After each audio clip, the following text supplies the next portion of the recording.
नमस्कार, मैं हूं आपके साथ मयंक। देखिए, जिस तरह के नतीजे देखने को मिल रहे हैं पश्चिम बंगाल में, इन नतीजों के बीच ममता बनर्जी का पहला बयान सामने आया है। चुनाव की काउंटिंग के बीच ममता बनर्जी सामने आई कैमरे के, और उन्होंने अपने सभी ऑब्जर्वर से, टीएमसी कार्यकर्ताओं से यह अपील की है कि वो मतगणना स्थलों पर मौजूद रहे, मतगणना स्थल जहां पे है उनको खाली ना करें। ममता बनर्जी ने बड़ा आरोप लगाया है। उनका कहना है कि चुनाव में मतगणना में धांधली की गई है, और उन्होंने सीधा चुनाव आयोग पर निशाना साध दिया है। यानी ममता बनर्जी हार स्वीकार करने को तैयार नहीं है। ममता बनर्जी का कहना ऐसा है कि मतगणना में गड़बड़ी की गई है और इसी वजह से टीएमसी जो है वो पिछड़ गई है। ये बड़ा आरोप ममता बनर्जी ने लगाया है। लेकिन इसी बीच ममता के इस बयान के साथ साथ पूरे पश्चिम बंगाल में कई जगह से हिंसा की खबरें सामने आनी शुरू हो गई हैं। पश्चिम बंगाल के आसनसोल में भयंकर बवाल हुआ है। यहां पर टीएमसी और बीजेपी के कार्यकर्ता आपस में भिड़ गए, एक दूसरों पर कुर्सियां फेंकी जा रही हैं और पुलिस को हालात को काबू में करने के लिए लाठीचार्ज करना पड़ा है। बताया जा रहा है कि मतगणना स्थल जो है उसके बाहर ये हिंसा हुई है, और उसके ठीक बाहर बीजेपी और टीएमसी के कार्यकर्ता आपस में भिड़ गए। उसी तरह पश्चिम बंगाल के बांकुड़ा से भी बड़ी खबर है। मतगणना के दौरान बवाल और झड़प हुआ है। टीएमसी और बीजेपी के कार्यकर्ताओं के बीच टकराव की तस्वीरें सामने आई है। इसी तरह से पुरुलिया और मिदनापुर में भी तनाव की खबरें सामने आ रही है। यानी देखिए, चुनाव जैसे जैसे नतीजे सामने आने शुरू हो गए, उसके बाद पूरे पश्चिम बंगाल में तनाव का माहौल देखा जा रहा है, और सुरक्षा बल जो है वो पूरी कोशिश में जुटे हुए हैं कि किसी तरह से हालात को पूरी तरह से काबू में रखा जाए। इसके अलावा देखिए, जब मतगणना शुरू हुई उस समय भी भवानीपुर क्षेत्र के सखावत मेमोरियल स्कूल के मतगणना केंद्र के बाहर टीएमसी और बीजेपी के मतगणना एजेंटों के बीच कहासुनी हो गई थी।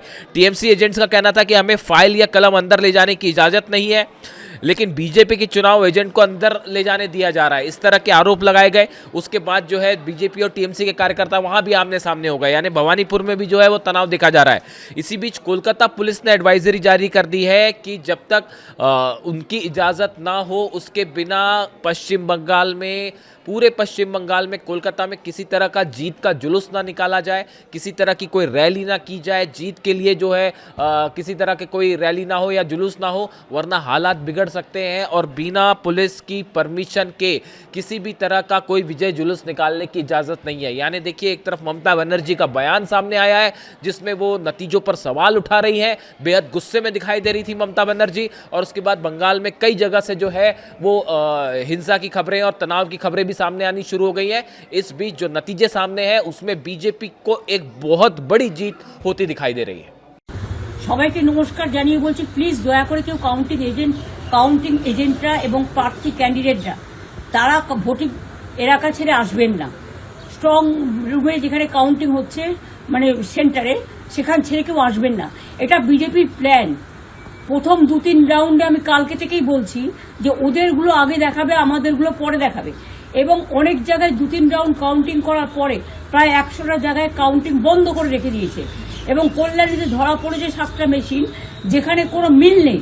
এটা টোটাল ফোর্সফুলি সেন্ট্রাল ফোর্সকে দিয়ে চারিদিকে তৃণমূল কংগ্রেসের উপর অত্যাচার করছে, অফিস ভাঙছে, জোর করে দখল করছে। এসআইআর নামে আপনারা দেখেছেন ভোট লুট করেছে যাতে যে সিটগুলো জিততে পারে। কিন্তু এখনো এমন 70টা সিট আছে, 100টা সিট আছে যেগুলো আমরা এগিয়ে আছি, সেগুলো বলছে না।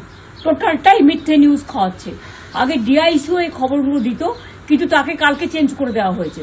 টোটালটাই ইলেকশন কমিশন নিজের ইচ্ছে মতো খেলছে, এবং সাথে কেন্দ্রীয় বাহিনীকে নিয়ে, এবং আমাদের পুলিশরা টোটাল মাথা নত করে কেন্দ্রীয় বাহিনীর আন্ডারে কাজ করছে। সুতরাং আমি আমাদের কাউন্টিং এজেন্টদের, আমাদের সমস্ত পার্টির কর্মীদের বলবো, অত মন খারাপ করার কারণ নেই।